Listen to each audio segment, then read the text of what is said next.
दशहरे के केंद्र में होना तो रावण को चाहिए था, लेकिन रहते राम हैं। ऐसा इसलिए नहीं कि राम अयोध्या के राजा थे, बल्कि इसलिए कि राम होने के लिए मर्यादा पुरुष होना पड़ता है।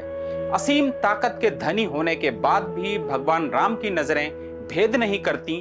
वो सौम्य हैं, लोकनायक हैं, जो अयोध्या का राजमहल छोड़कर वनवास पर निकलते हैं, दंडकारण्य पहुंचते हैं तो जातीय समीकरणों को तोड़ देते हैं और सबरी के जूठे बेर खा लेते हैं। यह संयोग ही है कि 2025 में 2 अक्टूबर यानी गांधी जयंती के दिन ही दशहरा है। वही गांधी जिनके अंतिम शब्द थे, हे राम। राम लोगों की आस्था का केंद्र भी रहे और राजनीति की धुरी भी। जाने कितने चुनाव लड़े गए और जीते गए राम के नाम पर। बातें राम राज्य की भी हुई, लेकिन छोड़िए सियासी बातें। इस वीडियो में चर्चा गांधी से लेकर लोहिया, निराला और संविधान तक में दर्ज राम राज्य की। समाजवादी विचारक राम मनोहर लोहिया वैसे तो नास्तिक थे, फिर भी राम को लोकतंत्र का प्रतीक मानते थे। उनकी किताब राम, कृष्ण और शिव में राम को मर्यादा पुरुषोत्तम कहा गया, यानी सीमाओं का शीर्ष पुरुष। लोहिया कहते हैं, राम बड़े श्रोता थे, वे सबकी बात सुनते थे, इसलिए वो महान लोकतांत्रिक थे। लोहिया राम को राजनीतिक चमत्कार का प्रतीक मानते थे। लोहिया के राम जातिवाद के खिलाफ खड़े योद्धा हैं। क्या समाजवाद और रामायण का ऐसा कनेक्शन आपको चौंकाता नहीं? लेकिन रुकिए, गांधी के राम तो और भी रोचक हैं। राष्ट्रपिता महात्मा गांधी कहते हैं, यदि आप राम राज्य के रूप में ईश्वर का दर्शन करना चाहते हैं तो सबसे पहली जरूरत आत्मनिरीक्षण है। आपको अपने दोषों से 1000 गुना बढ़ना होगा और अपने पड़ोसियों के दोषों के प्रति आंखें मूंद लेनी होगी। यही वास्तविक प्रगति का एकमात्र मार्ग है।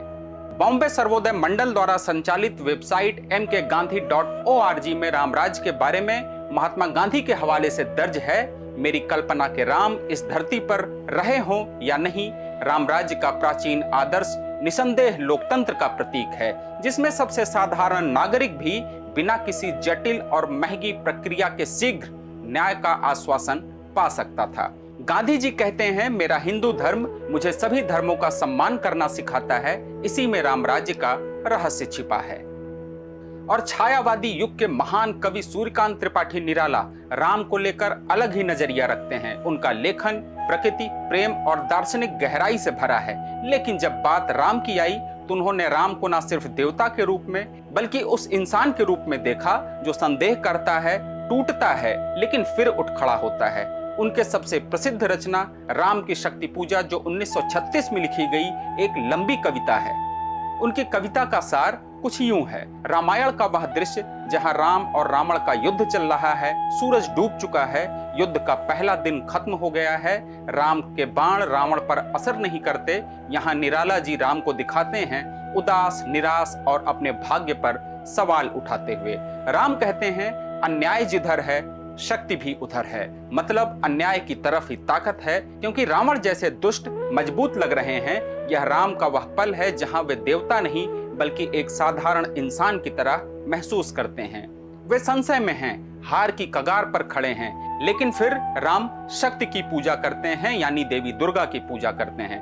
कमल के फूलों से पूजते हैं और देवी प्रकट होती हैं और राम को नई ऊर्जा देती हैं। निराला जी राम को पारंपरिक देवता से अलग भवभूति के राम की तरह मानवीय बनाते हैं। तुलसीदास के राम भक्ति के प्रतीक हैं, वाल्मीकि के राम आदर्श राजा हैं, लेकिन निराला के राम आधुनिक इंसान हैं जो जीवन की विडंबनाओं से जूझते हैं, न्याय के लिए लड़ते हैं, लेकिन कभी कभी टूट जाते हैं। यह दृष्टिकोण छायावादी है, जहां भावनाओं की गहराई और प्रकृति का वर्णन मिलता है। राम का संदेह हमारी जिंदगी की तरह लगता है, जब सब कुछ गलत लगता है तो शक्ति की आराधना से कैसे ताकत मिलती है। निराला जी को राम में वह प्रतीक दिखता है जो अंधकार से प्रकाश की ओर जाता है। 1930 के दशक में भारत आजादी की लड़ाई लड़ रहा था और यह कविता उस संघर्ष को दर्शाती है, कैसे कमजोर लगने वाला न्याय अंत में जीतता है। वे राम को सिर्फ मिथक नहीं बल्कि मनोवैज्ञानिक गहराइयों वाला चरित्र बनाते हैं। शक्ति पूजा से राम का उत्थान हमें सिखाता है कि हार मानने से पहले आंतरिक शक्ति जगाओ। यह कविता हिंदी साहित्य का मील का पत्थर है जो राम को नई रोशनी देती है। अगर आप पढ़ें तो महसूस होगा कि निराला राम को देवता से ज्यादा हमारे जैसे योद्धा बनाते हैं, जो लड़ते हैं, गिरते हैं, लेकिन अंत में जीतते हैं। और भारत का संविधान, यहाँ भी राम मौजूद हैं। संविधान में भगवान राम, माता सीता और लक्ष्मण के वनवास से लौटते हुए दृश्य को दिखाया गया है। यह तस्वीर प्रसिद्ध कलाकार नंदलाल बोस की टीम ने बनाई, लेकिन संविधान में राम क्यों?